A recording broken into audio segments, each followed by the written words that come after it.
ಸ್ನೇಹಿತರೆ ಎಲ್ಲರಿಗೂ ನಮಸ್ಕಾರ.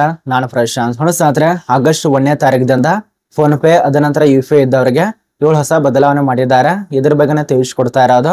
ಏನಾದ್ರೂ ಫಾನ್ಲೇ ಮಾಡಲಿಲ್ಲ ಅಂದ್ರೆ ಈ ಒಂದು 7 ಹೊಸ ರೂಲ್ಸ್ ಅನ್ನ ಆಗಸ್ಟ್ 1ನೇ ತಾರೀಕಿನಿಂದ ಏನಾದ್ರೂ ಫಾನ್ಲೇ ಮಾಡಲಿಲ್ಲ ಅಂದ್ರೆ ಕೇಂದ್ರ ಸರ್ಕಾರದಿಂದ ಆದ್ರೂ ನೋಟಿಸ್ ಬರಬಹುದು ಅಥವಾ ರಾಜ್ಯ ಸರ್ಕಾರದಿಂದ ಆದ್ರೂ ನೋಟಿಸ್ ಬರಬಹುದು ಅಥವಾ ದಂಡ ಆದ್ರೂ ಕಟ್ಟಬೇಕಾಗತ್ತೆ. ನೀವು ತಿಳ್ಕೊಬೇಕಾಗತ್ತೆ ಎಷ್ಟು ಬಾರಿ ಟ್ರಾನ್ಸಾಕ್ಷನ್ ಅನ್ನು ಮಾಡಬೇಕು, ಎಷ್ಟು ಬಾರಿ ಚೆಕ್ ಗಳನ್ನ ಮಾಡಬೇಕು, ಎಷ್ಟು ಹಣವನ್ನು ಪಾವತಿ ಮಾಡಬೇಕು, ಎಷ್ಟು ಟ್ಯಾಕ್ಸ್ ಬರತ್ತೆ. ಇದೇ ಒಂದು ಹೊಸ ರೂಲ್ಸ್ ಅನ್ನ ಜಾರಿ ಮಾಡಿರುವಂತದ್ದು. ಇದರಲ್ಲಿ ಸುಮಾರು ಹೊಸ ರೂಲ್ಸ್ ಬಂದಿದಾವೆ, 7 ಹೊಸ ರೂಲ್ಸ್. ಅದ್ರ ಬಗ್ಗೆನೇ ತಿಳಿಸ್ಕೊಡ್ತಾನೆ.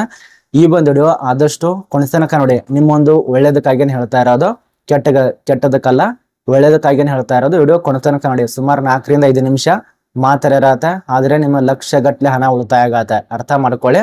ಒಂದು ದಂಡ ಪಾವತಿ ಮಾಡೋದು ಉಳಿತಾಯ ಆಗತ್ತೆ, ಅದ ನಂತರ ನೋಟಿಸ್ ಬರೋದು ಉಳಿತಾಯ ಆಗತ್ತೆ, ಅದ ನಂತರ ಉಳಿದಂತ ರೂಲ್ಸ್ ಇದಾವ, ಅದರಿಂದ ಬಚಾವ್ ಆಗ್ತೀರಾ. ಅರ್ಥ ಮಾಡ್ಕೊಳ್ಳಿ. ವಿಡಿಯೋ ಕೊನೆತನಕ ನೋಡಿ. ಮತ್ತೆ ಈ ಒಂದು ಚಾನಲ್ ಅನ್ನು ಯಾರು ಸಬ್ಸ್ಕ್ರೈಬ್ ಮಾಡಿಲ್ಲ ಉಚಿತವಾಗಿ ಸಬ್ಸ್ಕ್ರೈಬ್ ಮಾಡ್ಕೊಳ್ಳಿ. ಇದೇ ರೀತಿ ನಮಗೆ ಹೊಸ ಹೊಸ ಅಪ್ಡೇಟ್ಗಳು ಸಿಗ್ತಾ ಇರತ್ತೆ. ಬನ್ನಿ ಸ್ನೇಹಿತರೆ, ಏನ್ ಹೊಸ ನೇಮಕಾತಿಗಳು ಏನ್ ಹೊಸ ರೂಲ್ಸ್ ಗಳು ಬಂದಿದ್ದಾವೆ ಒಂದೊಂದಾಗಿ ಮಾಹಿತಿಯನ್ನ ತಿಳಿಸ್ಕೊಡ್ತಾನೆ. ಪಾಯಿಂಟ್ ನಂಬರ್ 1 ಅರ್ಥ ಮಾಡ್ಕೊಳ್ಳಿ. ನಿಮ್ಮ ಒಂದು ಬ್ಯಾಲೆನ್ಸ್ ಚೆಕ್ ಮಾಡುವ ಎಷ್ಟು ಚೆಕ್ ಮಾಡ್ಬೇಕಂದ್ರೆ ದಿನಕ್ಕೆ 50 ಬಾರಿ ಮಾತ್ರ ಚೆಕ್ ಮಾಡೋದಕ್ಕೆ ಅವಕಾಶ ಕೊಟ್ಟಿದ್ದಾರೆ. ಇದೊಂದು ಅರ್ಥ ಮಾಡ್ಕೊಳ್ಳಿ. ಕರ್ನಾಟಕ ರಾಜ್ಯದಲ್ಲಿರುವಂತ ಎಲ್ಲಾ ಬ್ಯಾಂಕ್ ಆಗಬಹುದು ಅಥವಾ ಸೆಂಟ್ರಲ್ ಗೌರ್ಮೆಂಟ್ ಯಾವುದೇ ಬ್ಯಾಂಕ್ ಆಗಬಹುದು ಅಥವಾ ನಿಮ್ಮೊಂದು ಫೋನ್ ಪೇ ಮತ್ತು UPI ಈ ಒಂದು 4 ಪ್ರಕಾರದಲ್ಲಿ 50 ಬಾರಿ ಮಾತ್ರ ಚೆಕ್ ಮಾಡೋದಕ್ಕೆ ಅವಕಾಶ ಇರತ್ತೆ. ಅರ್ಥ ಮಾಡ್ಕೊಳ್ಳಿ. 50 ಬಾರಿ ಮಾತ್ರ ಕೊಟ್ಟಿದ್ದಾರೆ. ಇದು ಆಗಸ್ಟ್ 1ನೇ ತಾರೀಕಿನಿಂದ ರೂಲ್ಸ್ ಅನ್ವಾಗತ್ತೆ. ಅದ ನಂತರ ಎರಡನೇದಾಗಿ ಲಿಂಕ್ ಮಾಡಿದ ಖಾತೆಗಳು ಡೀಟೇಲ್ಸ್ ದಿನಕ್ಕೆ 25 ಬಾರಿ ಮಾತ್ರ ನೋಡ್ಕೊಳ್ಳೋದಕ್ಕೆ ಅವಕಾಶ ಕೊಟ್ಟಿದ್ದಾರೆ. ಎರಡನೇ ರೂಲ್ಸ್ ಇದು. ಲಿಂಕ್ ಮಾಡದ ಖಾತೆಗಳು ಡೀಟೇಲ್ಸ್ಗಳು ದಿನಕ್ಕೆ 25 ಮಾತ್ರ ನೋಡೋದಕ್ಕೆ ಅವಕಾಶ ಇರತ್ತೆ. ಆಗಸ್ಟ್ 1ನೇ ತಾರೀಕಿನಿಂದ ಈ ರೂಲ್ಸ್ ಕೂಡ ಆ್ಯಡ್ ಆಗತ್ತೆ. ಇದೊಂದು ಅರ್ಥ ಮಾಡ್ಕೊಳ್ಳಿ. ಇನ್ನು 3ನೇ ರೂಲ್ಸ್, ಆಟೋ ಪೇ ಕೂಡ ಟೈಮ್ ಲಿಮಿಟೆಡ್ ಕೊಟ್ಟಿದ್ದಾರೆ. ಈಗ ಮೊದಲಿಗೆ ಆಟೋ ಪೇ ಯಾವ ರೀತಿಯಾಗಿ ಇರ್ತಾ ಇತ್ತು, ಯಾವಾಗ ಬೇಕಾದ್ರೆ ನಿಮ್ದು ಆಟೋ ಪೇ ಅಂದ್ರೆ ಈಗ ಏನ್ ಪ್ರೀಮಿಯಂ ಕಟ್ಟಿರ್ತಾರಲ್ಲ, ಈಗ ಉದಾಹರಣೆಗೆ ಮೂವೀಸ್ ನೋಡೋರು, ಅದ ನಂತರ ಹೋಸ್ಟೇರ್ ಯೂಸ್ ಮಾಡೋರು, ಈ ರೀತಿಯ ವಿವಿಧ ಒಂದು ಆ್ಯಪ್ಗಳಿಗೆ ಪ್ರೀಮಿಯಂ ಇಟ್ಟಿರ್ತಾರ. ಈಗ ಉದಾಹರಣೆಗೆ ಜಿಯೋ, ಅದ ನಂತರ ಏರ್ಟೆಲ್, ಐಡಿಯಾ, ಈ ರೀತಿಯಾಗಿ ಆ್ಯಪ್ಗಳಿಗೆ ಆಟೋ ಪೇ ಅಂತ ಇಟ್ಟಿರ್ತಾರ. ರಿನ್ಯೂವಲ್ ಆಗ್ತಾ ಇರತ್ತ ಅಂದ್ರೆ ನೆಟಿಫ್ಲಿಕ್ಸ್ ಆಗ್ಬಹುದು, ಅಮೆಜಾನ್ ಆಗ್ಬಹುದು, ಪ್ರೀಮಿಯಂ ಆಗಬಹುದು, ಅದ ನಂತರ ನಿಮ್ಮ ಒಂದು EMI ಆಗ್ಬಹುದು. ಈ ರೀತಿಯಾಗಿ ಔಟ್ ಪೇ ಇಟ್ಟಿರ್ತಾರಲ್ಲ, ಅದಕ್ಕೆ ಲಿಮಿಟ್ ಕೊಟ್ಟಿದ್ದಾರೆ. ಇದೇ ಟೈಮ್ ಅಂತ ಹೇಳಿ ಆ ಒಂದು ಟೈಮ್ ನೋಡಿ. ಬೆಳಗ್ಗೆ 10 ಗಂಟೆಯ ಮುಂಚಿತವಾಗಿ ಈಗ ಟೈಮ್ ಕೊಟ್ಟಿದ್ದಾರೆ. ಈ ಒಂದು ಟೈಮ್ ಮುಂಚಿತವಾಗಿ ಪೇ ಆಗತ್ತೆ. ಅದು ಬೆಳಗ್ಗೆ 10 ಗಂಟೆ ಮುಂಚೆ, ಅದ ನಂತರ ಮಧ್ಯಾಹ್ನ 1 ಗಂಟೆಯಿಂದ ಸಂಜೆ 5 ಗಂಟೆವರೆಗೆ, ರಾತ್ರಿ 9:30 ನಂತರ ಇಷ್ಟು ಟೈಮ್ ಕೊಟ್ಟಿದ್ದಾರೆ. ಇದು ಲಿಮಿಟ್ ಆಗಿರತ್ತೆ.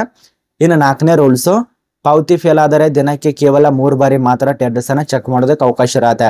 ಉದಾಹರಣೆಗೆ ಯಾವ್ದಾದ್ರು ಹಣವನ್ನ ಕಳಿಸ್ತಾ ಇರ್ತೀರ, ಆ ಒಂದು ಹಣ ಏನಾದ್ರು ಫೇಲ್ ಆತಪ್ಪ ಅಂದ್ರೆ 3 ಬಾರಿ ಮಾತ್ರ ಅವಕಾಶ ಇರತ್ತೆ ಚೆಕ್ ಮಾಡೋದಕ್ಕೆ. ಅದನ್ನೇನಾದ್ರು ಚೆಕ್ ಮಾಡಕ್ ಹೋದ್ರೆ ಈಗೇನ್ ಡೈರೆಕ್ಟ್ ಆಗಿ ATM ನಲ್ಲಿ ಚೆಕ್ ಮಾಡಕ್ ಹೋಗ್ತಿರಲ್ಲ, ಮತ್ತೆ ಹಣ ಕಟ್ಟಾಗತ್ತೆ. ಒಂದ್ ಸರಿ ಕಟ್ ಮಾಡಿದ್ರೆ ಮತ್ತೆ ಹಣ ಕಟ್ಟಾಗತ್ತೆ.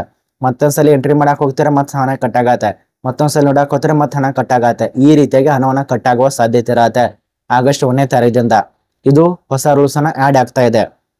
ಅದ್ರ ಬಳಿಕ ರಿಸೀವ್ ಹೆಸರು ತೋರಿಸುವ ಮುಂದೆ ಕಡ್ಡಾಯ ಅಂದ್ರೆ ಈಗ ಜುಲೈ 1ರಿಂದ ಇದು ಜಾರಿ ಮಾಡಿದ್ದಾರೆ. ಆದ್ರೆ ಹಲವಾರು ಇದರ ಬಗ್ಗೆ ತಿಳಿದೇ ಇಲ್ಲ. ನೀವು ಯಾರಾದ್ರೂ ಪಾವತಿ ಮಾಡ್ತಾ ಇದ್ರೆ ಮೊದಲು ಅವರ ಹೆಸರು ನಿಮ್ಮ ಮೊಬೈಲ್ ನಲ್ಲಿ ತೋರಿಸುತ್ತದೆ. ಇದು ನಿಖರ ಪಾವತಿ ಸಹಾಯ ಮಾಡುತ್ತದೆ. ತಪ್ಪು ದಾಖಲೆಗಳು ಹಣ ಹೋದ್ರೆ ರಿಸೀವ್ ಬ್ಯಾಂಕ್ ತುಂಬಾ ಕಷ್ಟ, ರಿವರ್ಸ್ ಬ್ಯಾಂಕಿಗೆ ಆಗೋದು ತುಂಬಾ ಕಷ್ಟ. ಅಂದ್ರೆ ಈಗ ಮೊದಲಿಗೆ ಫೋನ್ ಪೇದಲ್ಲಿ ಹೆಸರು ತೋರಿಸ್ತಾ ಇದ್ದಿದ್ದಲ್ಲ, ಈಗ ಡೈರೆಕ್ಟ್ ಆಗಿ ಹೆಸರು ತೋರಿಸುತ್ತೆ. ಇದು ಆಡ್ ಆಗ್ತಾ ಇದೆ. ಇನ್ನು ಪಾವತಿ ರಿವರ್ಸ್ಗೂ ನಿಯಮ ಇದೆ. 5 ಬಾರಿ ಮಾತ್ರ ಅವಕಾಶ ಕೊಟ್ಟಿದ್ದಾರೆ. ಮೊದಲಿಗೆ 6 ಬಾರಿ 7 ಬಾರಿ ಇರ್ತಾ ಇತ್ತು, ಈಗ 5 ಬಾರಿ ಮಾತ್ರ ಅವಕಾಶ ಕೊಟ್ಟಿದ್ದಾರೆ. 7ನೇದಾಗಿ UPI ಬದಲಾವಣೆ, ಬ್ಯಾಂಕ್ ಆಪ್ಗಳಿಗೂ ಹೊಸ ಹೊಣೆ. ಅಂದ್ರೆ ಎಲ್ಲಿ ಬೇಕಾದ್ರೂ ಲಿಂಕ್ ಮೇಲೆ ಕ್ಲಿಕ್ ಮಾಡ್ತಾ ಇರ್ತಾರೆ, ಆ ರೀತಿಯಾಗಿ ಮಾಡಕ್ ಹೋಗ್ಬೇಡಿ. ಮೇಲೆ ಅದಕ್ಕೂ ಕೂಡ ಹಣ ಕಟ್ಟಾಗತ್ತೆ. ಈಗ ಅರ್ಥ ಆಗಿದೆ ಅಂತ ಅನ್ಕೋತೀವಿ. ಈ ಎಲ್ಲ ರೂಲ್ಸ್ಗಳು ಆಡ್ ಆಗ್ತಿದ್ದಾವೆ ಆಗಸ್ಟ್ 1ನೇ ತಾರೀಕಿನಿಂದ. ಯಾರ್ಯಾರು ಏನೇನು ಆಡ್ ಮಾಡ್ಕೋತಾರಲ್ಲ ಅದಕ್ಕೆಲ್ಲ ನೋಟಿಸ್ ಬರೋ ಸಾಧ್ಯತೆ ಇರತ್ತೆ. ಇವರು ರಾಜ್ಯ ಸರ್ಕಾರದವ್ರು ಏನ್ ಮಾಡ್ತಾರೆ ಅಂದ್ರೆ ಇವರೇ ಕಳಿಸ್ಕೊಡ್ತಾರೆ. ರಾಜ್ಯ ಸರ್ಕಾರದವರೇ ನಿಮಗೆ ಕಳಿಸ್ಕೊಡ್ತಾರೆ ನೋಟಿಸ್. ಮತ್ತು ಸೆಂಟ್ರಲ್ ಗೌರ್ಮೆಂಟ್ ಹೆಸರು ಹೇಳ್ತಿದ್ದಾರೆ, ಬೇರೆ ಸುಳ್ಳು ಇದು. ಮತ್ತೆ ಈಗ ಮತ್ತೊಂದ್ಸಲ ಕೇಳಿ ಬಂದಿರುವಂತ ಮಾಹಿತಿ ಪ್ರಕಾರ ಇದೆಲ್ಲ ನಿಷೇಧ ಮಾಡಿದ್ದಾರೆ ಅಂತೇಳಿ ಮಾಹಿತಿ ಬರ್ತಾ ಇದೆ. ಅಂದ್ರೆ ನಿಮಗೆ ನೋಟಿಸ್ ಕಳಿಸ್ಕೊಟ್ಟಿದ್ದಾರಲ್ಲ, ಆ ಎಲ್ಲ ನೋಟಿಸ್ಗಳನ್ನ ಮತ್ತೆ ಹಿಂದಕ್ಕೆ ತಗೊಂಡಿದ್ದಾರೆ. ಅರ್ಥ ಆಗ್ತಿದೆ ಅಂತ ಅನ್ಕೋತೀವಿ.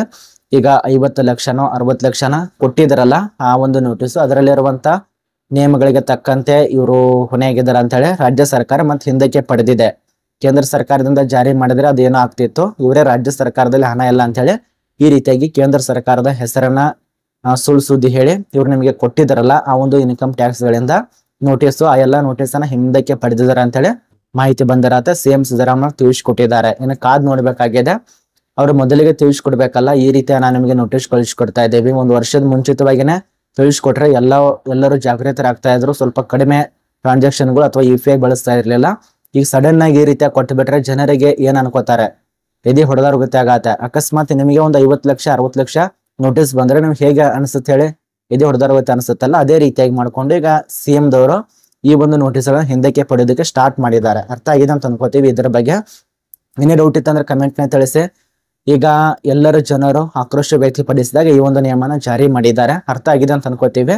ಏನೇ ಡೌಟ್ ಇತ್ತಂದ್ರೆ ಕಮೆಂಟ್ ನಲ್ಲಿ ಕಮೆಂಟ್ ಮಾಡಿ. ವಿಡಿಯೋ ನೋಡಿದ್ದಕ್ಕೆ ಎಲ್ಲರಿಗೂ ಧನ್ಯವಾದಗಳು.